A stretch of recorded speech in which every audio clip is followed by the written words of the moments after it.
اللهم أنت ربي لا إله إلا أنت خلقتني وأنا عبدك وأنا على عهدك ووعدك ما استطعت أعوذ بك من شر ما صنعت أبوء لك بنعمتك علي وأبوء بذنبي فاغفر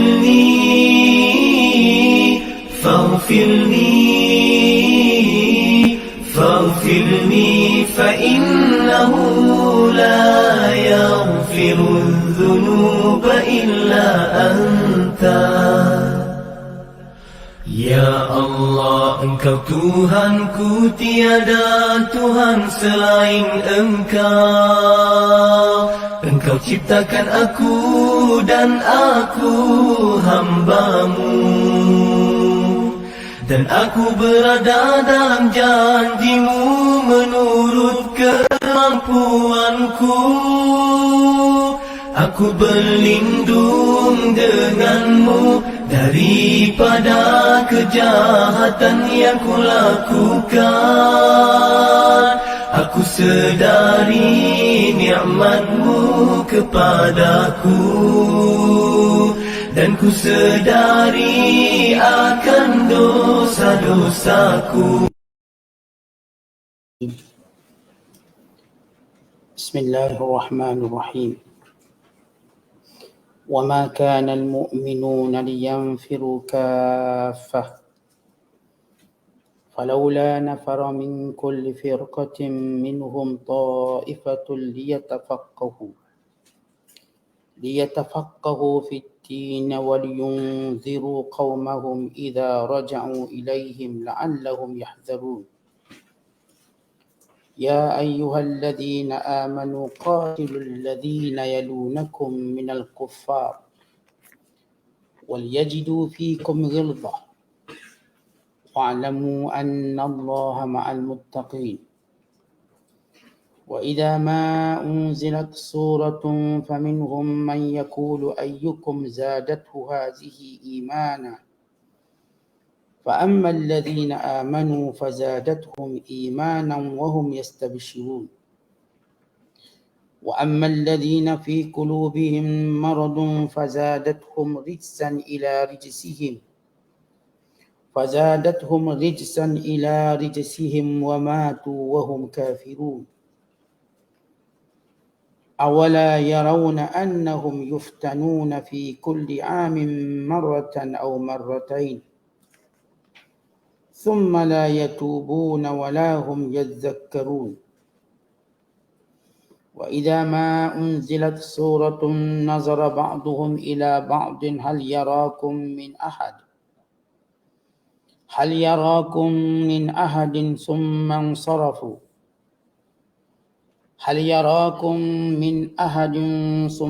انصرفوا صرف الله قلوبهم بأنهم قوم لا يفقهون. Sadaqallahul Azim. Dan tidaklah betul dan elok orang-orang yang beriman keluar semuanya pergi berperang. Oleh itu hendaklah keluar sebahagian sahaja dari tiap-tiap puak di antara mereka, supaya orang-orang yang tinggal itu mempelajari secara mendalam ilmu yang dituntut dalam agama, dan supaya mereka dapat mengajar kaumnya yang keluar berjuang apabila orang-orang itu kembali kepada mereka. Mudah-mudahan mereka dapat berjaga-jaga dari melakukan larangan Allah. Wahai orang-orang yang beriman, perangilah orang-orang kafir musyrik yang berdekatan dengan kamu, dan biarlah mereka merasai sikap kekerasan serta ketabahan hati yang ada pada kamu.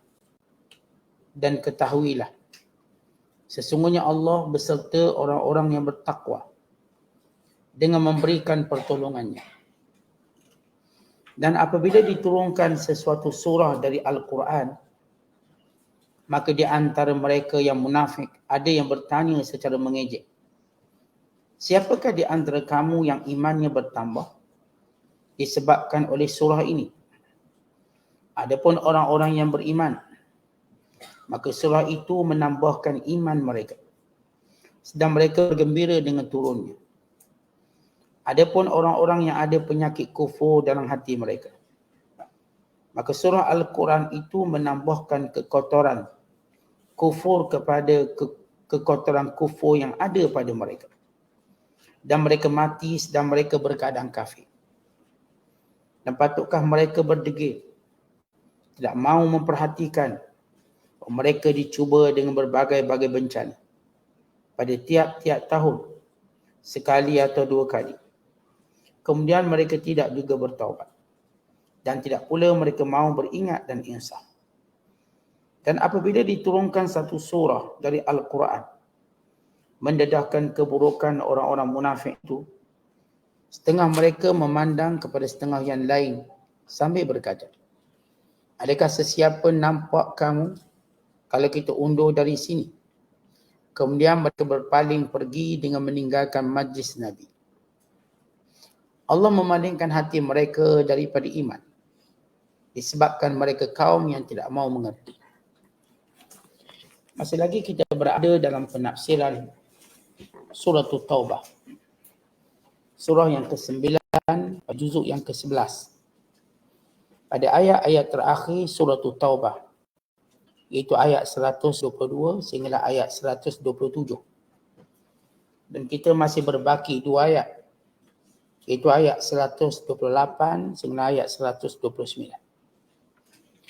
Ayat-ayat yang kita bacakan ini menceritakan tentang kefarduan jihad, sama sebagaimana kefarduan menuntut ilmu.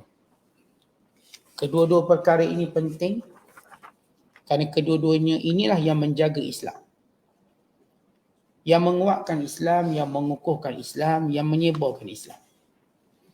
Kerana kedua-duanya inilah menjadi senjata umat Islam, bukan menjadi benteng, bukan menjadi kemuliaan, menjadi suatu yang bersifat gah kepada umat Islam, iaitu jihad, yakni peperangan dan menuntut ilmu.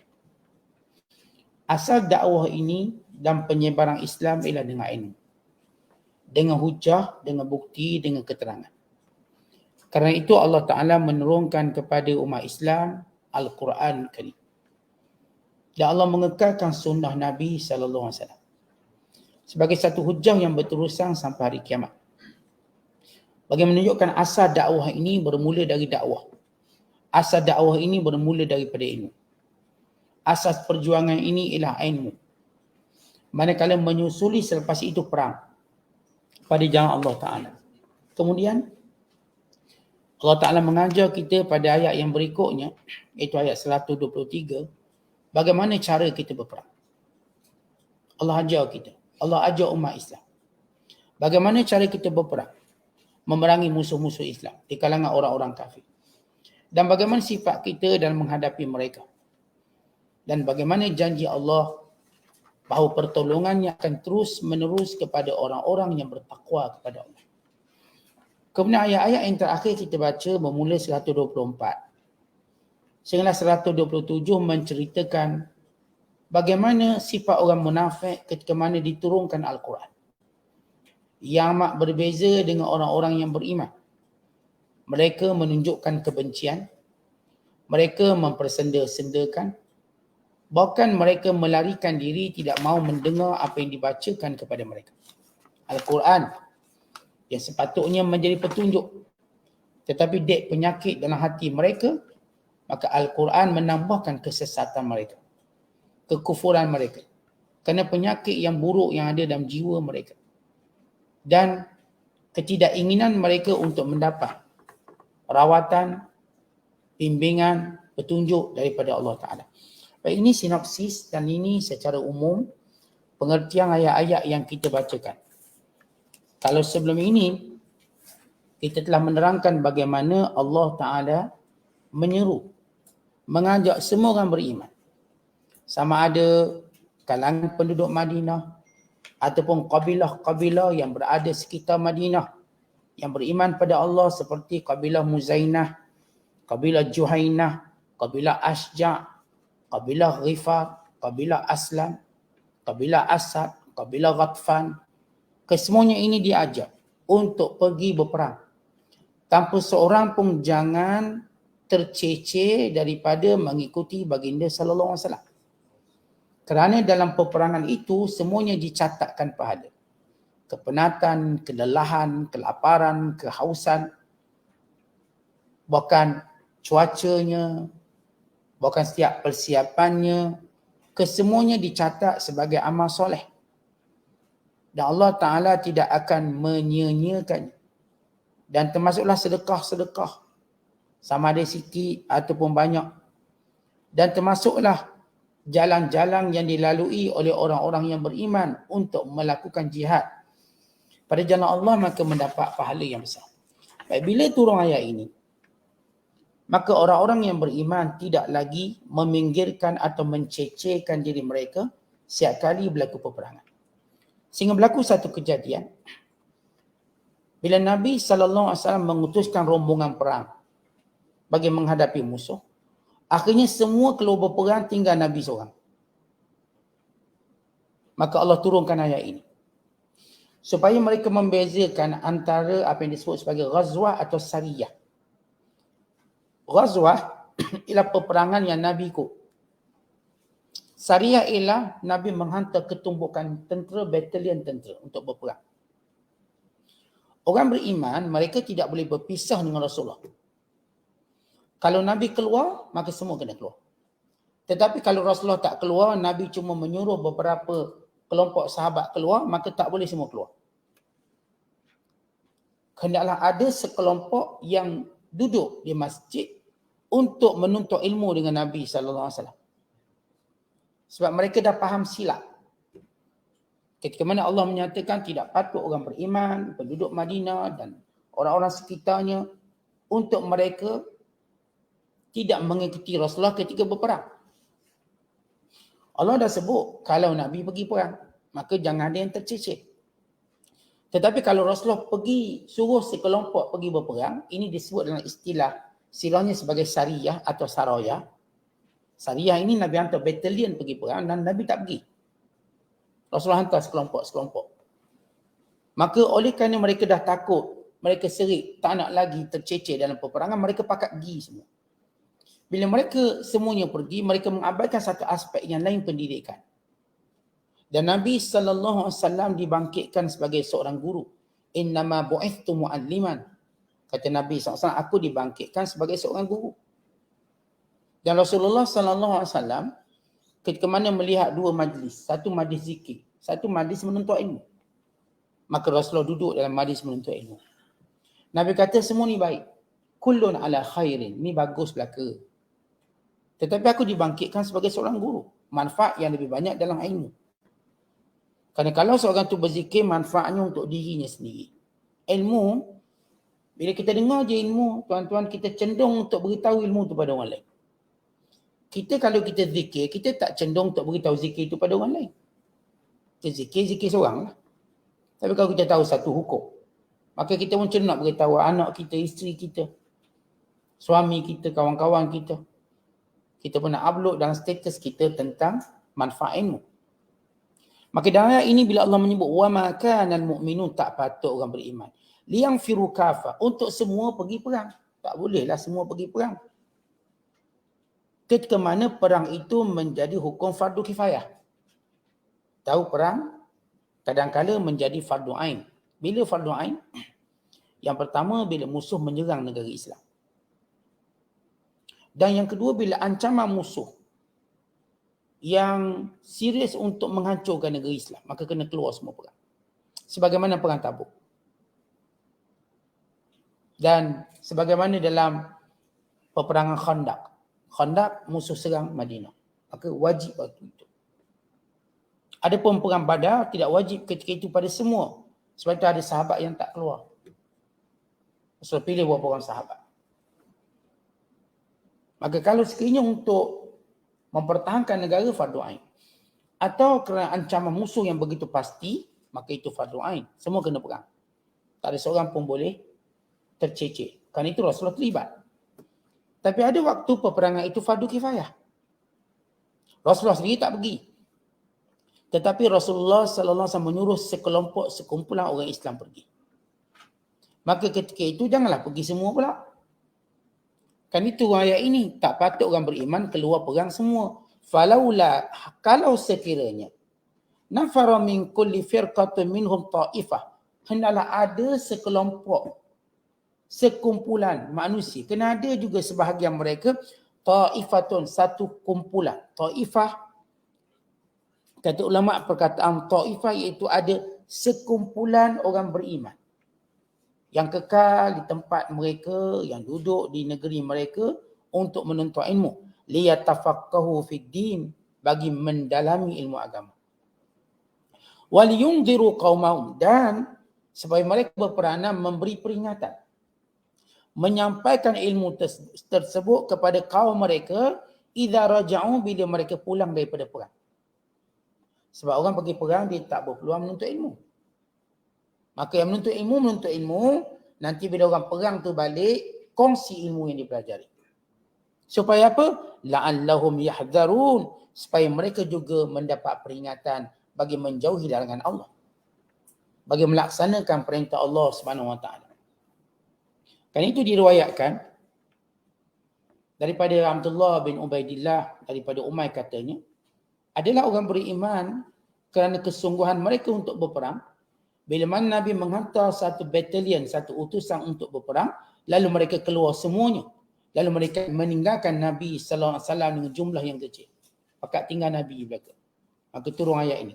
Kata Ibn Abbas, ketika mana Allah Ta'ala memberi tamparan yang hebat kepada setiap yang tercecer daripada peperangan, menyebabkan peperangan selepas itu semuanya nak terlibat. Sehingga Allah turunkan ayat ini. Bila mereka melakukannya sehingga mereka meninggalkan Rasulullah seorang diri, maka Allah turun ayat, tak patut orang beriman keluar semua perang. Maka ini perang yang berkait, yang kita namakan sebagai Sariyah atau Saraya. Itu perang yang Rasulullah hantar dan Nabi tidak turut sama berperang. Baik, dalam ayat yang kita bacakan ini menunjukkan tentang kelebihan ilmu pengetahuan. Menunjukkan tentang wajib dan mesti ada satu kelompok manusia yang bukan sekadar belajar tapi dia kena mendalami ilmu. Belajar satu hal, mendalami satu hal yang lain. Belajar ni tuan-tuan maknanya kita tahu apa yang patut kita tahu, yang kita nak amalkan sekarang. Tapi bila kita sebut mendalami ilmu, artinya dia dah tahu walaupun suatu benda yang dia belum beramal. Dia belum pergi haji pun tapi dia dah mendalami tentang hukum makan haji. Dia belum kahwin pun tapi dia sedang mendalami hukum hakam kahwin. Ada orang bila nak buat sesuatu baru dia belajar. Dia nak berniaga, dia pun belajar hukum hakam berniaga. Dia nak kahwin, dia pun belajar hukum hakam perkahwinan, cerai dan sebagainya. Dia nak terlibat dengan sesuatu, barulah dia belajar. Ini umum manusia. Tetapi kata Allah, mesti ada sekelompok yang mendalami ilmu. Kata Imamul Allama Al-Qurtubi, dalam satu kampung itu, orang kampung wajib biayai seorang untuk mendalami ilmu agama. Supaya mereka pulang menjadi rujukan kepada masyarakat. Artinya kalau ada seorang yang dalam ilmu agama, masyarakat kampung tu kena tanggung mereka. Kena tanggung orang ni. Supaya mereka ini sepenuh masa mengajar ilmu. Sebab kita umumnya tak sempat nak dalam ilmu. Kita belajar benda pasti, benda umum-umum saja. Tapi bila ada orang yang berbakat untuk mendalami ilmu, tapi dalam masa yang sama, dia pun macam kita juga, ada bini, ada anak, dia nak kerja. Bila mana dia bekerja, maka ta'attalat masalih, menyebabkan masalah itu tergendala. Maka ketika itu wajib penduduk kampung membiayai dia. Supaya dia kekal duduk setempat dan dia menjadi rujukan kita dalam mendalami ilmu agama. Ini yang disebut sebagai tafaqquh.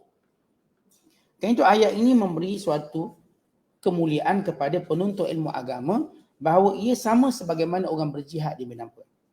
Sabda Nabi sallallahu alaihi wasallam, "Man yuridillahu bihi khairan yufaqihu fid din." Siapa yang Allah nakkan kebaikan padanya, Allah beri faham di agama. Dan hadis yang lain Nabi bersabda, man salaka tariqan yaltamisu fihi ilman sahhalallahu bihi tariqan ila jannah. Wa innal malaikata la tad'u ajnihataha ridan li talibin ilm. Wa innal alim la yastaghfiru lahu man fis samawati wa man fil ardh wal hitan fi jawfil ma'. Wa inna fadlal alim 'ala al-'abid ka fadlil qamar lailatal badr 'ala sa'il kawakib. Wa innal ulama warasatul anbiya. Wa innal anbiya lam yuwarrithu dinaran wala dirhama innama warasul ilma faman akhadha bihi akhadha bihazzin wafir. Maksudnya, siapa yang melalui satu jalan bagi mencari ilmu, Allah mudahkan baginya jalan ke syurga. Sesungguhnya malaikat menghampurkan sayapnya sebagai tanda sokongan kepada penuntut ilmu. Sesungguhnya orang alim itu dimohon keampunan baginya seluruh makhluk Allah di langit dan di bumi, sehingga ikan-ikan dalam air. Sesungguhnya kelebihan orang alim berbanding ahli ibadat seperti kelebihan bulan purnama pada malam penuh atas sekalian bintang-bintang. Sesungguhnya ulama itu waris nabi-nabi. Sesungguhnya nabi-nabi tidak meninggalkan dinar atau dirham, tetapi mereka meninggalkan ilmu. Siapa yang mengambilnya, maka dia mendapat keuntungan yang besar. Hadis-hadis tentang ini banyak. Supaya kita tahu asal jihad, asal penyebaran dakwah itu ilmu. Bahkan umat Islam dalam tindakan-tindakannya mesti berdasarkan ilmu. Yang berkahwin mesti berdasarkan ilmu. Nak bagi harta pun, faraid kena ilmu. Nak cari rezeki dengan ilmu. Maksud ilmu bukan ilmu cara nak cari rezeki itu saja. Ilmu itu secara umum evolusi manusia mereka akan belajar. Kerana itu pengalaman. Yang kita maksudkan ilmu yang berkait dengan halal haram. Yang ni yang tidak bersifat semula jadi. Dia mesti ada kesungguhan. Kalau ilmu cari duit, itu semula jadi orang ada. Yang kita namakan sebagai evolusi. Evolusi manusia, dia akan cari duit. Dia akan cari makanan. Dia lapar, dia cari makanan. Tapi Islam ajar benda yang lebih tinggi pada itu. Hukum hakam yang berkait dengan cari rezeki. Supaya kita ni tidak terlalu memberi ruang pada hawa nafsu. Asalkan duit, kita pun guna cara ni. Tak, di sana ada jalan yang halal, jalan yang haram, jalan yang makruh, jalan yang syubhah. Sama juga bila makan. Kerana duk layan hawa nafsu, kita nak makan semua benda. Tidak, kita ada ilmu yang Allah muliakan kita. Maka kita tahu ini makanan orang punya ke makanan kita punya. Kita tahu makanan ni halal ataupun tak halal. Maka Islam meletakkan ilmu pada kedudukan yang lebih tinggi, lebih daripada kehendak hawa nafsu. Tuan-tuan, ilmu ni dia asasnya dua. Yang pertama, ilmu yang tertinggi yang diasaskan oleh Quran dan sunnah Nabi.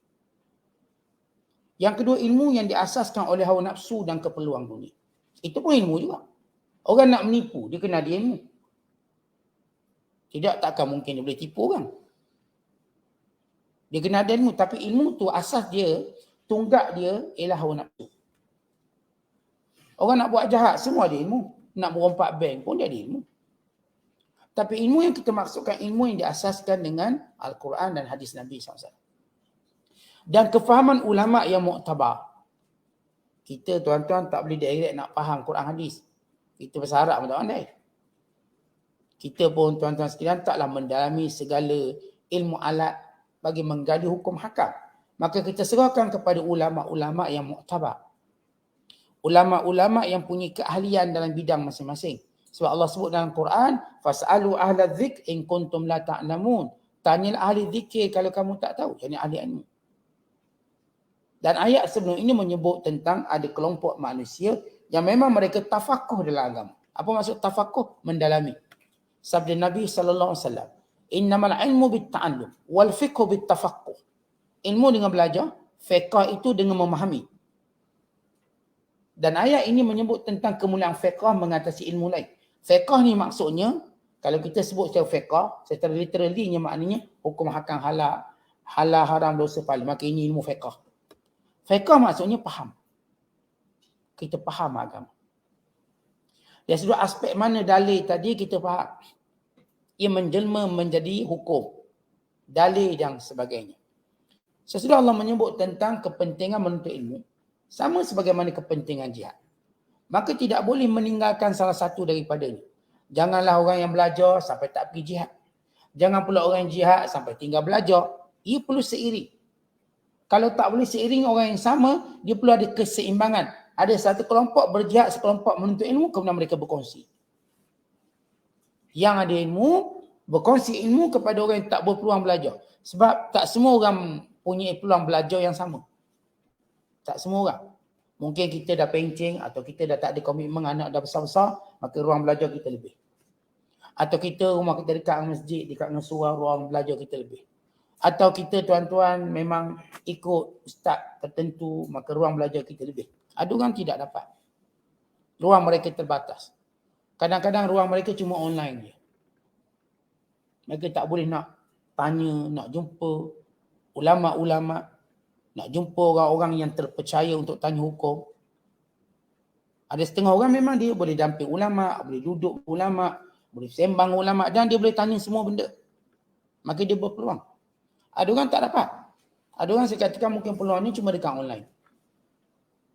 Atau setengah-setengah online pun tak boleh. Sangkut-sangkut tak boleh juga. Terpaksa tunggu rakaman. Terpaksa pergi kedai yang wifi kuat baru boleh. Ada setengah begitu. Jadi bila ruang-ruang untuk kita dapat ilmu berbeza antara satu sama lain. Tapi yang pasti, siapa yang tahu menyampaikan kepada yang tidak tahu. Liyuballighi syahidu minkumul ghaib. Yang hadir beritahu yang tidak hadir. Balighu anni walau ayat. Sampaikan daripadaku walau satu ayat. Makanya asal orang Islam dalam menyampaikan. Baik, sejak Allah menyebut hal ilmu dan jihad, kedua-duanya tidak boleh dikesampingkan. Kedua-duanya ada ahlinya, ada golongan. Dan keduanya memerlukan antara satu sama lain. Maka Allah Ta'ala menyebut tentang bagaimana cara berperang betul. Tadi berperang dengan ada sekelompok mesti kekal menuntut ilmu, sekelompok lagi perang. Kemudian Allah menyebut, kalau nak berperang, bagaimana cara perang lawan orang kafir? Kata Allah, ya ayyuhalladzina amanu, wahai orang beriman, qatilul ladzina yalunakum. Perangilah orang-orang kafir yang dekat dengan kamu. Minal kuffar. Jangan perangi orang kafir yang jauh-jauh. Maka Rasulullah sallallahu alaihi wasallam memulakan perang dengan orang kafir yang dekat. Siapa orang kafir yang dekat? Nabi perangi orang-orang Yahudi yang duduk dalam Madinah. Qainuqa, Bani Nadir, Bani Quraizah. Sehingga ketiga-tiga ini tidak ada lagi di Madinah.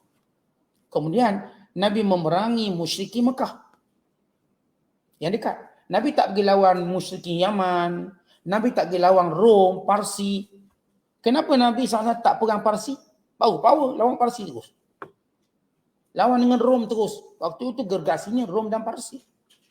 Tetapi Allah mengajar Rasulullah dalam menghadapi musuh, ambil yang dekat dulu. Jangan pergi jember atau pergi terkam musuh yang jauh. Nescaya kita akan kalah, nescaya tindakan itu tak bijak. Kalau kita baca tentang kekalahan Jerman pada Rusia, kerana Jerman kerana dia punya gairah nak kuasai dunia, maka dia nak menakluk Rusia.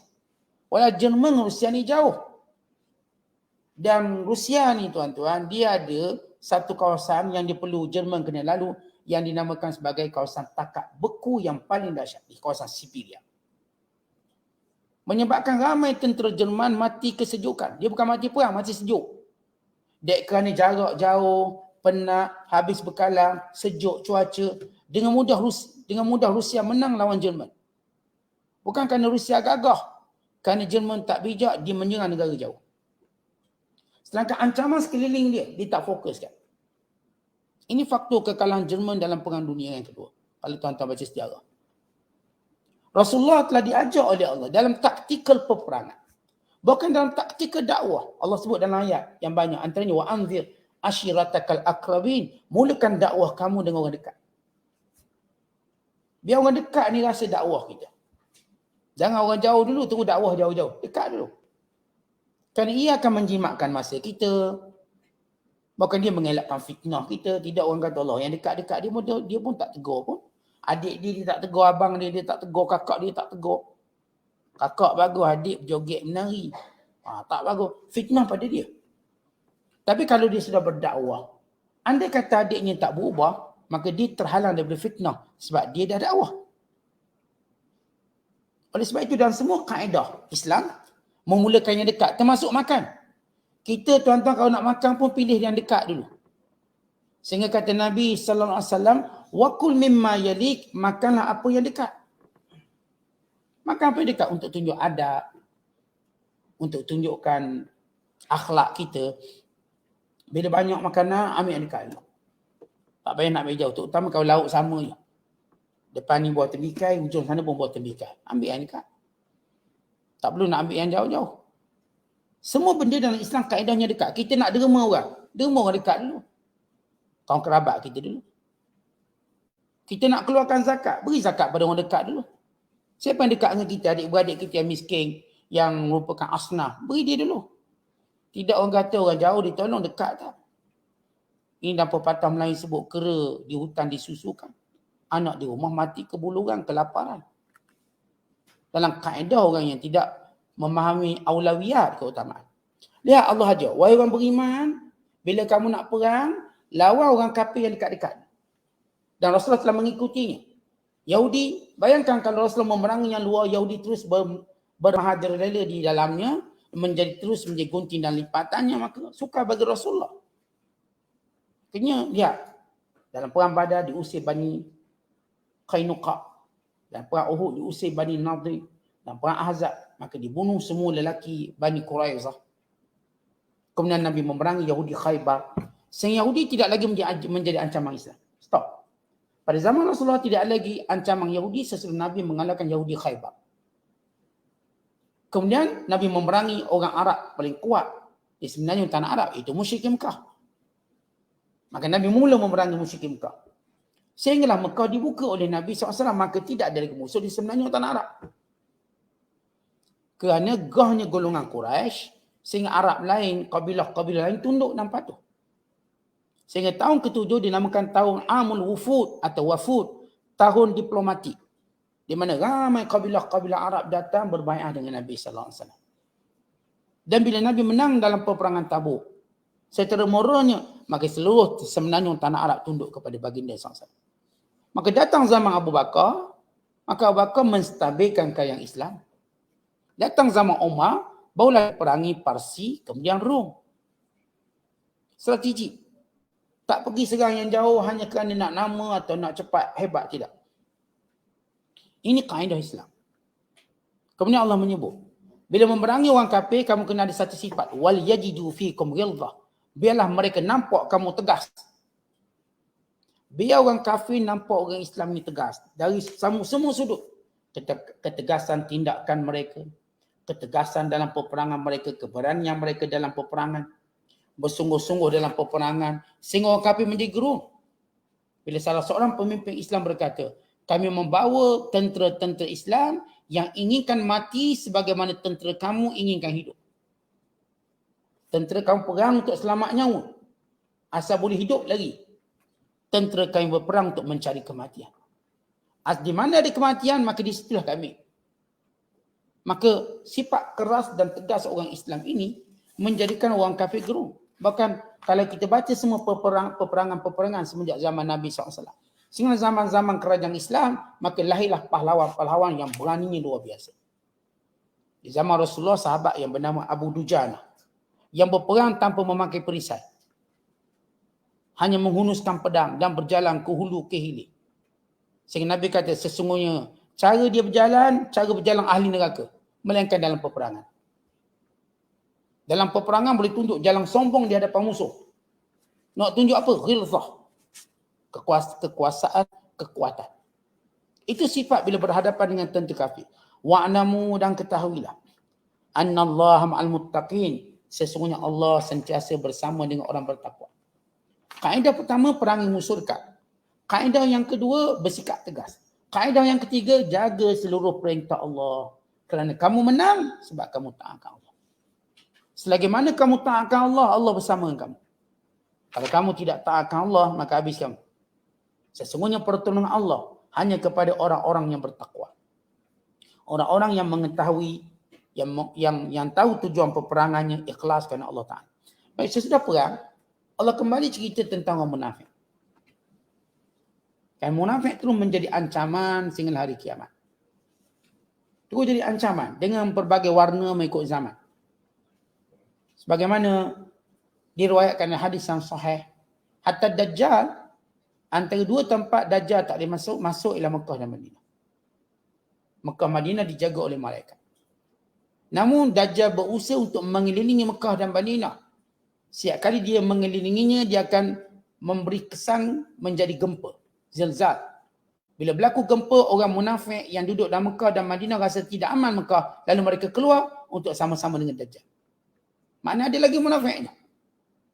Yang duduk Mekah, duduk Madinah. Jangan kata yang duduk Malaysia. Ni kat Mekah dia ni. Dajjal dia tak boleh masuk Mekah, dia tak boleh masuk Madinah, maka dia keliling. Bila dia keliling tadi, dia menghasilkan satu gempa. Bila gempa, orang munafik tengok Mekah ni tak selamat gempa ni. Orang beriman tak apalah, baik kami mati kat Mekah. Gempa ke apa ke, kami pilih mati kat Mekah. Pilih mati kat Madinah. Sebab bagi kita tempat paling selamat Mekah Madinah. Apa pun berlaku kat Mekah Madinah, kita pun tak peduli. Kenapa? Kita dapat syahadah dan sebagainya. Tapi bagi orang munafik tak, sebab dia sayang nyawa. Kat mana-mana pun dia tak nak mati. Maka bila tengok Mekah tu ada gempa, Madinah ada gempa, mereka keluar. Bila keluar, mereka terus ditipu oleh Dajjal dan terus menjadi pengikut Dajjal. Ini cerita orang munafik. Sebab itu Allah terus mengingatkan kita tentang orang munafik. Kata Allah, wa iza ma unzilat suratum, bila turun satu surah, faminhum man yaqul, maka di kalangan mereka berkata, siapa yang bertambah iman, mereka mempersendikan Quran. Quran dah turun. Macam mana? Okey, dah insaf. Pakai tanya sama-sama mereka, dah insaf. Tu Quran turun tu, mereka mempersendikan. Seolah-olah Al-Quran tidak boleh mengubah mereka. Sebenarnya, bukan Al-Quran tidak boleh mengubah mereka, tapi mereka tidak mahu berubah. Apa pun tuan-tuan, bila kita yang tak nak berubah, tak ada satu boleh ubah kita. Sebab itu Allah berfirman, Inna Allah la yughayyiru ma biqaumin hatta yughayyiru ma bi anfusihim. Allah tak akan ubah sehingga kamu sendiri nak berubah. Orang ceramah dia tak boleh ubah orang. Melainkan yang dengar ceramah tu dia nak berubah. Maka dia pun berubah. Saya tak boleh ubah orang. Dan tak ada orang pun boleh ubah orang. Tetapi bila mereka nak berubah, asbab mereka nak berubah, maka Allah beri hidayah pada mereka. Allah pun beri hidayah. Kerana orang munafik mereka tidak mahu berubah. Bahkan mereka mempersendakan Al-Quran. Mereka kata siapa yang rasa bertambah iman bila ayat ini turun? Lalu kata Allah, fa'ammal ladzina amanu, ada pun orang beriman. Untuk menunjukkan bahawa tak semua begitu, orang beriman lain watak mereka. Fazadathum imana, turun saja ayat Quran, iman mereka bertambah. Wahum yastabshirun, dan mereka bergembira dengan Quran. Sebab itu mereka baca Quran.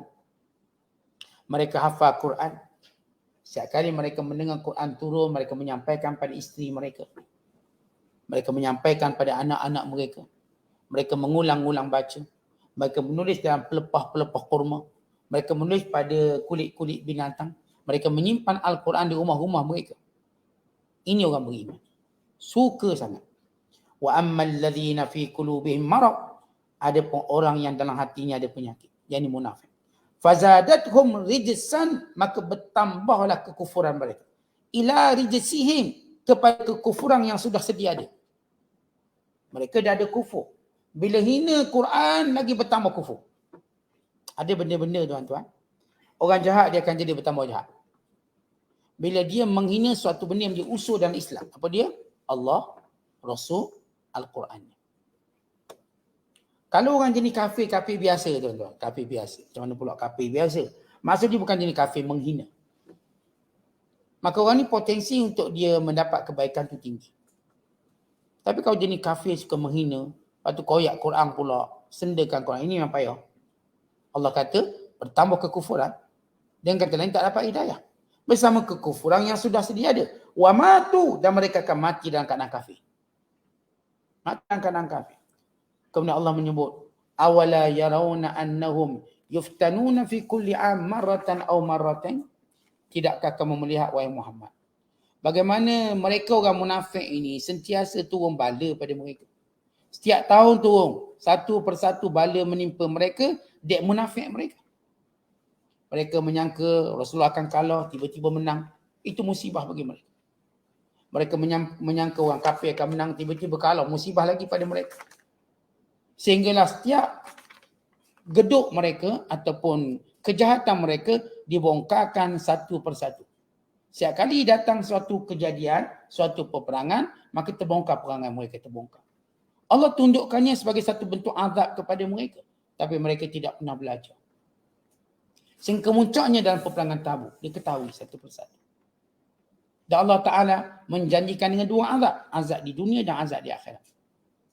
Adapun azab di dunia, kebencian mereka kepada Islam, akhirnya tidak mampu mereka merealisasikannya. Islam semakin kuat.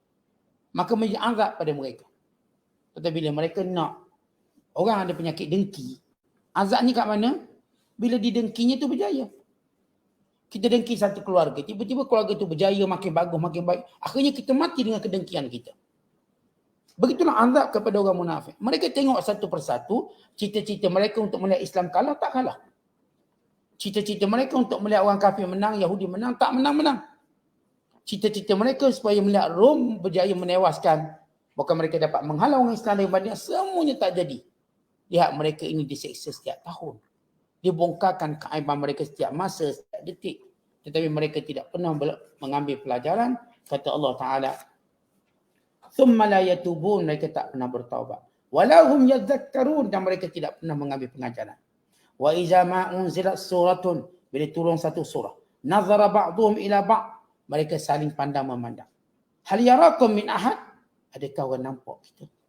Kalau tak nampak, mereka menyelinap keluar daripada masjid Nabi, kononnya orang tak sedar. Slow keluar. Setiap kali turun ayat Al-Quran, mereka tak nak dengar.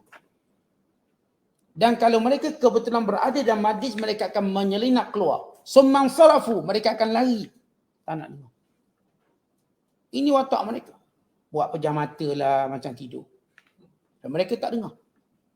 Mereka buat cakap supaya mereka tak dengar. Tapi kalau kita tak minat dengar sesuatu, kita buat macam mana?